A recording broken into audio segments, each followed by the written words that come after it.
Bismillahirrahmanirrahim. Assalamualaikum warahmatullahi wabarakatuh. Selamat jumpa kembali dengan pembelajaran fisika kelas 12. Hari ini kita akan jumpa dalam kegiatan memberikan respon dan konfirmasi atas bagian akhir kegiatan listrik DC, yaitu respon atas jawaban dan keberhasilan maupun kekurangan pada saat mengikuti kuis ya. Anak-anak sekalian, kita memang membuat tradisi atau kegiatan rutin pada setiap akhir KD itu ada kuis sebagai umpan balik untuk mengetahui bagaimana tingkat pemahaman kalian dari sisi pengetahuan dan mungkin dari sisi keterampilan, yaitu keterampilan abstrak yang dikaitkan dengan konsep dan prinsip yang sudah dipelajari. Yang pertama, Bapak ingin merespon beberapa jawaban kalian yang tingkat kekeliruannya cukup tinggi ya. Kemudian nanti kita akan lanjutkan mendiskusikan dan membahas beberapa jawaban kalian ya. Bagi yang sudah mampu menjawab dengan benar, ini akan menjadi penguatan. Sedangkan yang mungkin ragu-ragu dan merasa sulit, ini akan jadi koreksi, konfirmasi, klarifikasi tentang penggunaan konsep dan prinsip yang ada pada listrik DC dalam memecahkan masalah ya. Yang pertama terkait tentang pengambilan kesimpulan ya.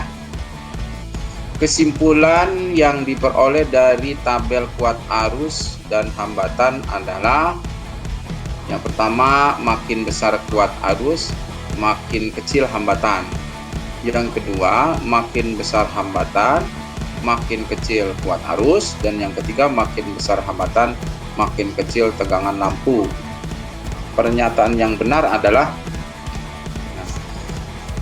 beberapa siswa itu cukup banyak yang menjawab keliru, yaitu misalnya ada yang menjawab 1, 2, 3 ini benar, cukup lumayan 22%, kemudian yang menjawab 1 dan 2 ini 27%, yang menjawab 1 dan 3 ini 1,1%, dan yang menjawab benar ada 48%. Ya, meskipun ini tertinggi, tapi secara keseluruhan kekeliruannya di mana? Ini yang pertama, ingat ya, fungsi dari hambatan itu memang memperkecil. Makin besar hambatan, makin kecil arusnya. Jadi namanya hambatan. Bahasanya sering disebut resistor, terjemahannya di penghambat. Jadi makin besar penghambatnya, maka arusnya makin kecil. Jadi apa yang dihambat ya arus listrik. Karena penghambat yang besar itu hampir sama atau disebut dengan isolator gitu ya, hampir mendekati isolator. Jadi penghambat yang kecil dia penghantar yang baik gitu. Tapi hambatan itu tidak tergantung pada kuat arus, maka pernyataan yang nomor 1, makin besar kuat arus, makin kecil hambatan, itu keliru. Jadi ini dalam fisika itu kita betul-betul memahami fakta, bukan sekedar memahami rumus ya. Kalau kan I sama dengan V per R, I sama dengan V per R, maka itu dipahami bahwa makin besar hambatan akan semakin kecil arus, ya kan begitu. Tapi kalau dibuat R sama dengan V per I, lalu seolah-olah makin besar kuat arus, makin kecil hambatan, itu keliru. Karena hambatan sebuah penghantar, sebuah lampu, sebuah alat itu bukan atau tidak terpengaruh oleh kuat arus ataupun tegangan, tapi tergantung pada keadaan fisik. Misalnya apa? Penghantar itu atau resistor itu terbuat dari apa? Dari keramik, kemudian dari kertas dan sebagainya. Nah ini jadi kalau hambatan sebuah penghantar hanya ditentukan oleh keadaan fisik dia, panjangnya, luas penampangnya, atau bahannya dari apa. Untuk soal seperti ini memang diperlukan keterampilan pengambilan keputusan yang terlatih ya. Maka jawaban yang benar itu hanya 2 saja. Jadi 2 saja jawaban. Jadi 48,9% atau di bawah 50%. Itu yang pertama. Perhatikan rangkaian berikut ini. Besar kuat arus I adalah, jadi rangkaiannya ini ada baterai ya, ada baterai 6 volt. Kemudian ada baterai yang kedua 12 volt. Nah, sekarang pertanyaannya barangkali, apakah baterai ini menghadap yang sama atau menghadap yang berbeda? Ya, bagi sebagian yang belum terlatih, ini seolah-olah menghadap ke kanan, gitu kan? Sedangkan ini seolah-olah terlihat menghadap kiri. Padahal ini dalam sebuah rangkaian listrik ini menghadap dengan arah yang sama. Apakah baterai E1 searah jarum jam? Iya kan? Nah, bagaimana dengan baterai E2?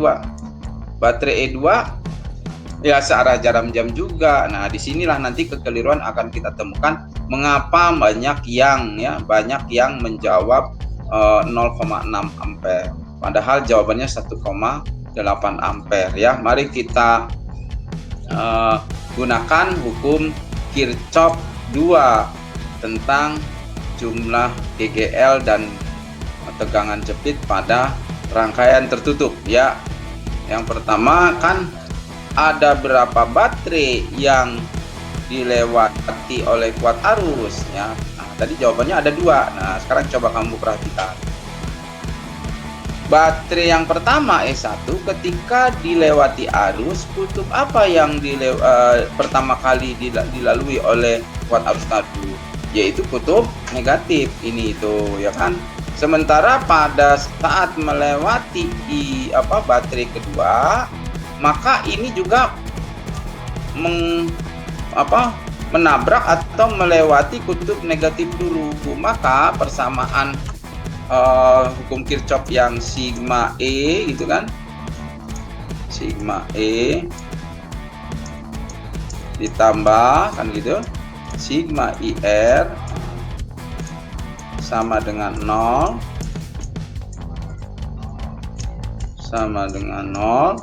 akan menjadi baterainya ada 2, yaitu minus 12 ya.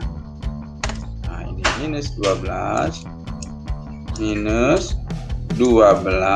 nah, ditambah minus 6 kan gitu, ditambah harusnya tidak melewati titik cabang hanya 1 I ya, dan R nya dijumlahkan.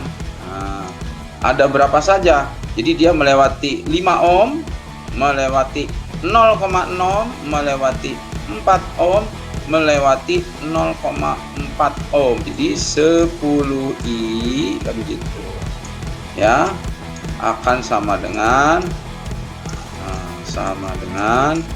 ini minus 18, jadi sama dengan 18, maka I nya berarti 18 dibagi 10 ya, sama dengan 18 ya, dibagi 10.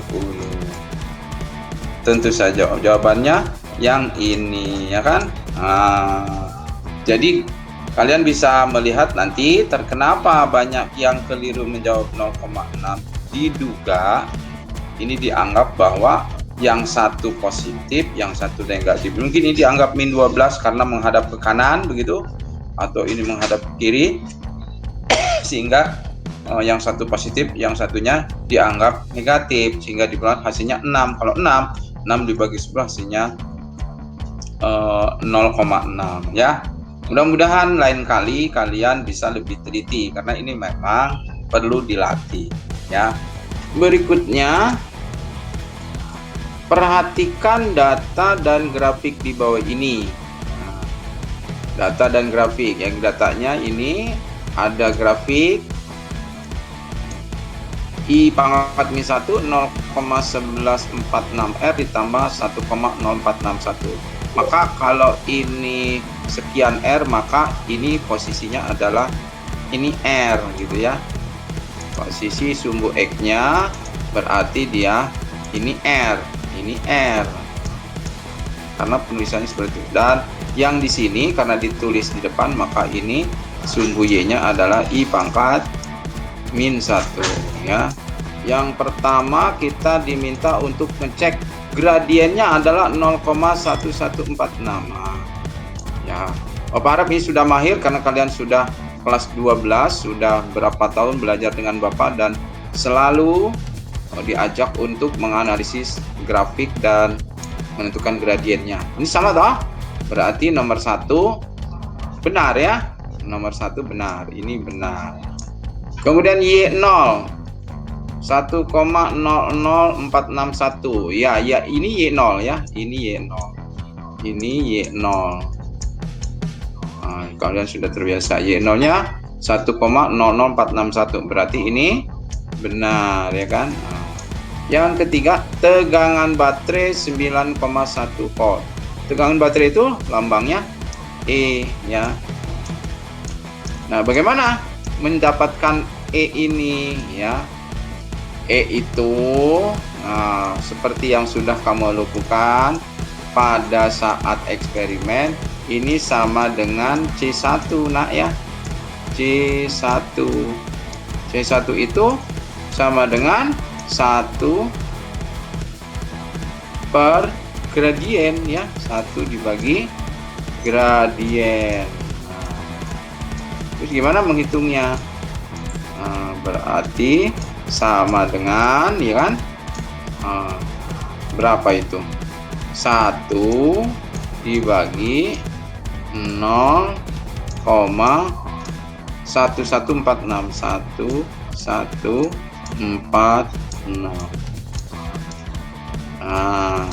Berapa ini? Jadi dengan demikian tegangan baterai besar 9,1 dan ininya harusnya kurang dari 9, maka jawaban nomor 3, pernyataan nomor 3 itu salah ya, atau keliru. Jadi kita beri tanda silang untuk yang ini ya, diberi tanda silang, ini salah. Sementara yang keempat, hambatan lampu itu adalah R sama dengan C2 sama dengan Y0 dibagi gradien sama dengan 1,0461 dibagi 0,1146 ya. Tadi kita sudah punya pengalaman kecepatan berhitung. Kalau 1 dibagi, saya ulangi, kalau 1 dibagi 0,1 itu 10, kalau 1 dibagi 0,11111 itu sama dengan 9. Nah sekarang kalau 1,0461 dibagi 0,111 itu pasti lebih dari 9. Nah jadi ini harus jawabnya lebih dari 9 ya, lebih dari 9. Nah, kita periksa pernyataannya. Ternyata pernyataannya hambatan lampu 8,7. Berarti ini keliru ya, keliru. Jadi, dengan demikian jawaban yang benar untuk soal ini adalah hanya 1 dan 2. Jadi ini ya. Nah, untuk lebih tepatnya kalian bisa menghitung dengan menggunakan kalkulator. Toh di rumah belajarnya ya. Meskipun nanti pada saat pertemuan langsung, tatap muka langsung, kalian ikut tes dimanapun berada. Untuk kita saat ini kayaknya masih belum dibolehkan menggunakan kalkulator, tapi untuk kuis ini sebenarnya Bapak bolehkan kamu menggunakan kalkulator. Yang penting dilatih bagaimana logika dan berpikir kamu, membaca grafik, menafsirkan grafik, dan kemudian mengolahnya itu menjadi terbiasa dan terampil. Nah, ini kemampuan literasi dan kemampuan numerasi ya. Oke, kita lanjutkan soal berikutnya.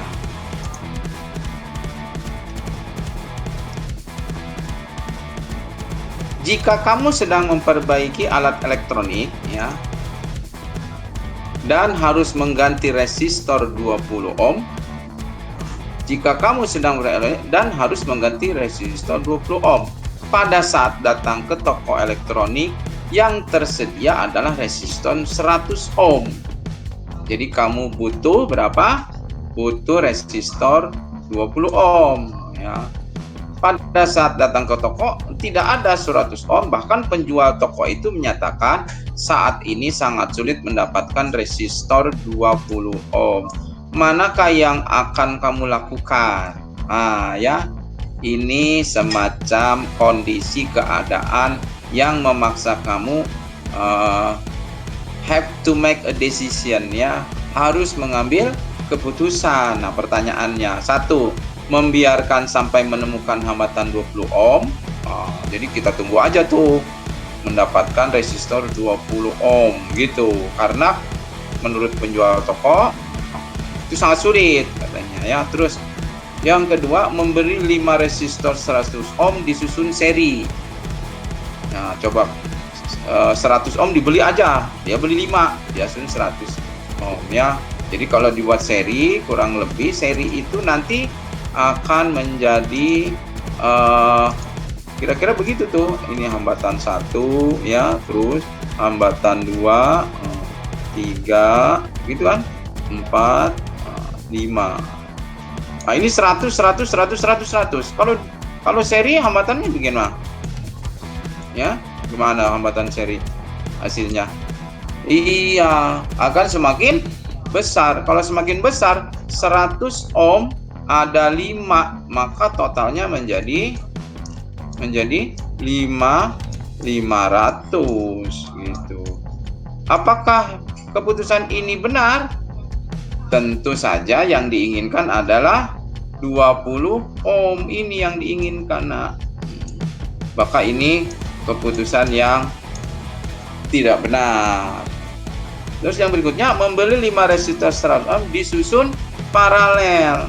Nah, kalau disusun paralel, maka akan mendapatkan rangkaian diparalelkan gitu, paralelnya paralel, dan seterusnya. Jadi ada 5 ya, ada 5, lalu ini menjadi 1. Lalu berapa ini semuanya kalau dibuat seperti ini? Ya, dengan cara 1/R1, 1/R2, dan 1/100, 1/100, 1/100, maka akan didapatkan 1/R paralel kan gitu. 1/R paralel sama dengan 1/10 ada 5 menjadi 5 per berapa? Per 100. Berapa hasilnya? Iya, R paralelnya akan didapatkan 100/5 sama dengan 20 ohm ya. Berarti ini sudah dinyatakan benar ini ya. Yang ini dinyatakan salah, ini benar. Apakah ada yang benar lagi? Kemudian membeli satu resistor 100 ohm dipotong jadi 5 bagian. Jadi kalau dibagi bagian, jadi 20 kan begitu. Jadi hampir sama dengan gambar yang ini. Yang ini, maka totalnya bukan 500, tapi karena dipotong jadi 5 bagian, yang 100 ohm ini kalau dipotong dia akan menjadi tinggal 20 ohm. 20 kali 5 berapa? Ya sesungguhnya dia akan menjadi 100 ohm lagi. Maka ini keputusan yang keliru. Kemudian membuang alat elektronik tersebut ya, alat elektroniknya dibuang. Tentu saja ini keputusan yang gegabah, bukan. Jadi jangan sampai hanya karena kamu punya uang, kesimpulan itu keliru begitu. Kalau alat ini masih bisa dimanfaatkan, manfaatkanlah sebaik-baiknya. Ingat nak, sampah elektronik itu termasuk bagian dari kontribusi membuat bumi ini penuh dengan sampah. Sampah elektronik itu lumayan banyak ya, dan sulit untuk didaur ulang ya. Jadi sebaiknya jangan mudah untuk membuang. Maka membuang alat elektronik tersebut sekiranya masih bisa digunakan, itu sebaiknya dihindari. Maka ini keputusan yang keliru.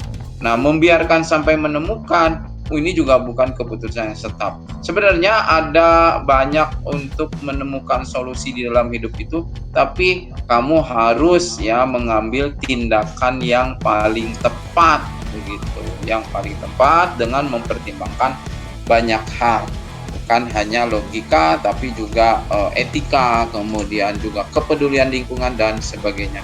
Jadi dengan demikian untuk yang ini sesuai nalar logika yang lebih tepat, maka jawaban yang tepat adalah ini. Beli 5 resistor 100 ohm lalu disusun paralel ya. Berikutnya soal tentang tersedianya 3 buah resistor 47 ohm. Ya, kemudian tersedia 3 buah resistor 40 ohm. Kemudian disusun menghasilkan resistor pengganti. Nilai hambatan susunan resistor yang tidak mungkin adalah kalau disusun seri semua maka akan dapatkan, kalau seri semua ya, yang peluang yang pertama ya, seri semua. Peluang yang pertama, mari kita coba buat ya. Yang pertama disusun seri semua tiga-tiganya, maka akan didapatkan rambatan penggantinya sama dengan 47 tambah 47, kan begitu? 47 tambah 47 tambah lagi 47, berapa itu kira-kira? Iya, sama aja dengan 47 kali 3, berarti kurang lebih 141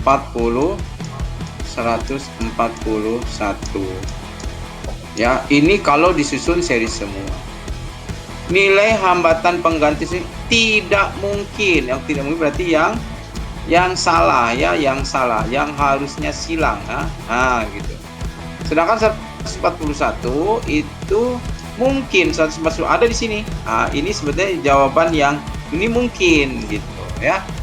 Terus yang kedua, kalau disusun hanya 2. Kalau hanya 2, kita akan mendapatkan R-nya sama dengan 47 tambah 47 atau 47 kali 2 ya, 47 tambah 47. Berapa itu hasilnya? 94 ya. Apakah di antara jawaban ini yang ada menjawab 94? Maka ini adalah yang mungkin, kita beri tanda silang. Ini mungkin ya. Yang ketiga ya.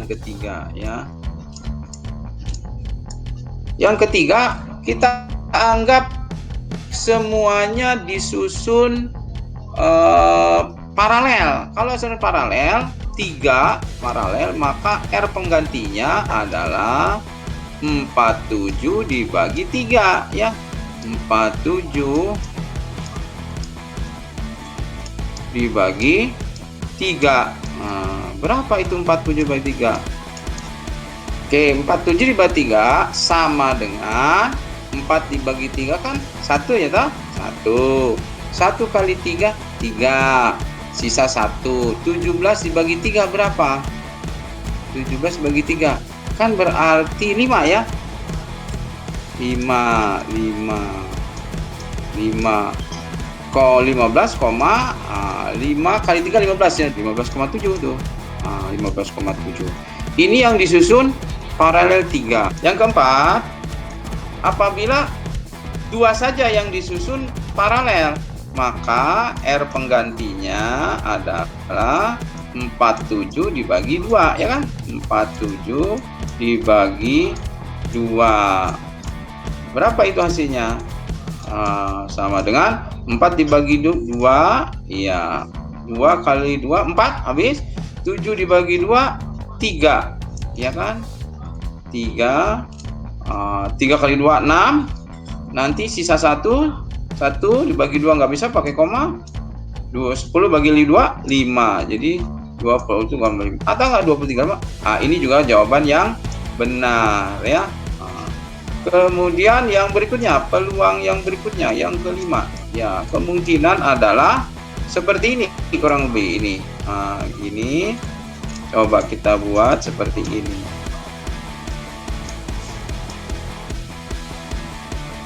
Ini sebenarnya 47. Nah, ketika ini menjadi 47, maka kita kerjakan dulu yang ini. Yang ini berapa? Ini adalah 47 paralel. 47 paralel itu ya ini, ya. Jadi berarti ini 23,5, sedangkan yang ininya 47. Maka untuk rangkaian pengganti ini hasilnya tentu saja 47, ya kan? 47 ditambah 23,5.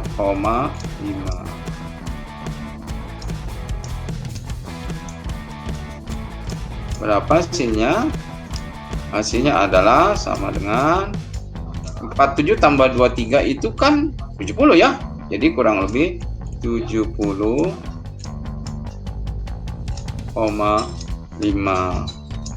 Dengan demikian maka 70,5 ini benar. Ya. Dan yang belum ada ya tentu yang ini. Nah, Bapak, mari kita analisis lagi. Hambatan itu kalau disusun paralel dia akan semakin kecil, dan karena jumlahnya yang tersedia hanya 3, kita tidak mungkin bisa memperkecil lagi di bawah 15,7. Tidak mungkin lagi di bawah ini. Maka oleh karena itu jawaban dari pertanyaan ini yaitu yang tidak mungkin adalah tidak mungkin kurang dari nilai minimal 15,7. Maka jawaban yang tepat untuk soal ini yaitu yang tidak mungkin adalah 11,7, karena ini lebih kecil dari peluang terkecil yaitu disusun paralel. Perhatikan rangkaian di bawah ini. Jika hambatan dalam R 1,0 ohm, maka GGL baterai E adalah berapa? Ya. Jadi ini kita punya R 4 ohm ya. Kemudian kita punya hambatan dalam ini 1 katanya. 1 ohm. Ya. Kemudian kita gunakan bisa menggunakan hukum Kirchhoff 2 atau bisa menggunakan rumusan kuat arus seperti yang pernah dilakukan di SMP ya. Kita gunakan yang di SMP yaitu I sama dengan kan gitu, sama dengan E dibagi gitu ya. E dibagi. Nah, pertanyaannya yang ditanya adalah E, maka E sama dengan kan begitu ya. E sama dengan I dikali kan gitu, I dikali R tambah R. Nah, ya kan? Nah, kita masukkan I-nya berapa? 4 ampere. Jadi 4 gitu kan? Nah, kali R-nya. R-nya ini kan ini tadi paralel. Masih ingatkah berapa paralel 4 dengan 4? Iya. Jadi ini 2 ditambah R kecilnya 1. Ya, hasilnya adalah 4 kali 3, jadi hasilnya 12 volt begitu. Jadi berapa tegangan baterainya? Jadi 12 volt. Nah, kalian tinggal pilih mana yang opsi menjawab E sama dengan 12 volt. Perhatikan rangkaian di bawah ini. Besar kuat arus I1 dan I2. Oke, anak-anak, mari kita perhatikan dengan cermat mana itu I1. I1 itu yang ini. Terus I2 itu yang mana? I2 itu yang ini. Oke, ini kita punya baterai, ini E. Ini E ya, baterainya itu E. Kemudian kita punya ini hambatan 6 ohm dan 12 ohm. Tentu ini harus kita paralelkan ya. Punya hambatan, paralelkan. Lalu nanti hambatan totalnya adalah diserikan. Serikan di sini. Jadi yang pertama coba kita hitung 1/R 3/12. Ya, berarti R-nya kita temukan tuh. Ya. R paralel berarti sama dengan 12 dibagi 3, ya kan? Sama dengan berapa? 4, ya. 4. Lalu ini sama dengan atau R totalnya menjadi sama dengan ini 4 dan ini gabungan ini berapa tadi? 4 juga, jadi 4 tambah 4. Oke, tambah 4, ya. Hasilnya sama dengan 8, ya. Nah, setelah ini ketemu, baru kita lanjutkan. Selanjutnya didapat I sama dengan 12 dibagi R. R-nya ini 8. Nah, lalu ditambah berapa hambatan baterainya. Nah, karena hambatan baterainya tidak ada, ini kita anggap 0, ya. Sehingga didapatkan I sama dengan atau I1 sama dengan 12 dibagi 8 atau sama-sama dibagi 4 sama dengan 3/2 ampere, ya. Nah, bagaimana dengan I2? I2, jadi statementnya tolong itu ditanamkan. Hambatan itu fungsinya menghambat arus. Makin besar hambatan, makin kecil arusnya. Coba logikanya. I1 masuk ke titik B sebesar 3/2 ampere. Ya, masuk ke sini 3/2 ampere. Dia akan sebagian ke I2 dan sebagian ke I3. Nah, mana yang lebih besar melewati 2 ataukah I3? Nah, tergantung hambatan yang dilewati. Hambatan yang dilewati I2 adalah 6 ohm, sedangkan I3 melewati hambatan 12 ohm. Makin besar hambatan, makin kecil kuat arusnya. Maka karena kita memiliki persamaan I sama dengan V/R, ya gitu, V/R, ya gitu, maka kita bisa menuangkan antara I2 dan I3 itu I2 dan I3 itu dengan perbandingan hambatan yang terbalik, ya. Kalau I2 melewati 6, I3 melewati 12, maka ini dibalik. I3, I2-nya yang akan lebih besar, yaitu melewati, ini terbalik, ini 12, ini per 6 perbandingannya, atau dengan kata lain ini 2 banding 1. Berapa lalu kan I2 yang ditanya? I2-nya berarti I2-nya pembandingnya adalah 2. Jumlah pembandingnya 3, 2 tambah 3, maka I2 adalah 2/3-nya dari arus yang masuk. Berapa arus masuknya? 3/2 ampere, kalikan dengan 3/2. Berapa itu hasilnya? Tentu saja 3 ini dicoret, ini 2 juga dicoret. Hasilnya 1 ampere. Jangan demikian, I1 3/2 dan I2-nya 1 ampere. I1-nya 1,5 dan I2-nya 1 ampere. Maka jawaban yang benar adalah ini, ya. Demikian anak-anak, pertemuan kita kali ini. Beberapa soal yang dianggap perlu untuk diklarifikasi dan dikonfirmasi. Semoga kalian yang sudah menggunakan cara yang sama atau cara yang berbeda seperti yang kita paparkan ini akan menjadi penguat bagi kalian tentang pemahaman dan penerapan rumus atau prinsip-prinsip dalam listrik DC, terutama hukum Ohm, hukum Kirchhoff ya. Anak-anak sekalian, bagi kalian yang masih mungkin kemarin ragu-ragu, hasil bertanya dan ingin mencoba sendiri, bisa lakukan latihan lagi sendiri berikutnya, dan diskusi atau paparan ini menambah pemahaman kalian menjadi lebih baik lagi.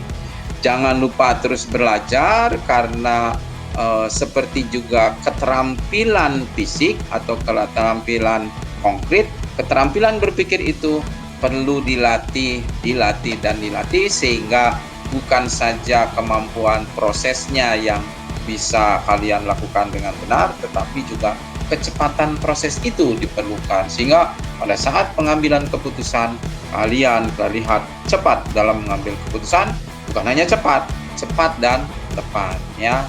Sampai jumpa di kegiatan pembelajaran berikutnya, mudah-mudahan banyak manfaatnya.